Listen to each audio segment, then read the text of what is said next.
नमस्कार, मैं डॉक्टर उर्मन ध्रुव, lifestyle disease prevention અને યુટ્યુબ ચેનલ અને HCG હોસ્પિટલ તરફથી આપ સૌનું અભિવાદન કરું છું. અને આજે વાત કરીએ છીએ એક ચમત્કારિક દવાની, ટ્રેલાગ્લિપ્ટિન. શું છે? ખરેખર એ ડાયાબિટીસ મટાડી દે છે? ખરેખર એ ચમત્કારિક છે? જી ના. આ દવા સુગર કંટ્રોલ કરે છે, રોગને મટાડતી નથી, ક્યોર કરતી નથી. અને આમ પણ ડાયાબિટીસ લાંબા ગાળાનો રોગ છે ને કોઈ ગોળીથી એ કાયમી રીતે દૂર થતો નથી. મતલબ કે આ ગોળી ચમત્કારિક નથી.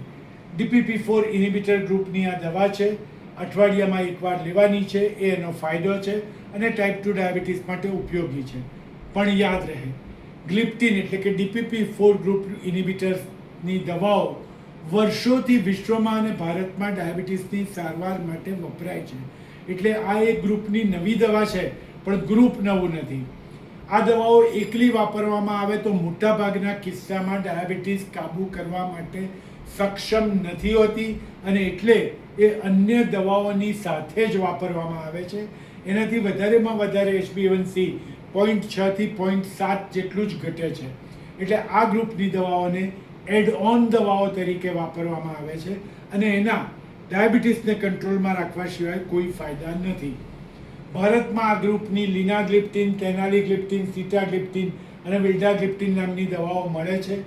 આ દરેક દવા રોજની એક ગોળી લેવાની હોય છે, જ્યારે આ નવી ટ્રેલાગ્લિપ્ટિન અઠવાડિયાની એક લેવાની છે. મતલબ કે જો તમારો ડાયાબિટીસ માત્ર આ એક જ ગ્રુપની રોજ એક જ ગોળીથી કાબૂમાં હોય, જેની શક્યતા નહીવત છે, તો અને તો જ તમે આ નવી ગોળી અઠવાડિયામાં એકવાર લઈને તમારો ડાયાબિટીસ કાબૂમાં રાખી શકો એમ છો.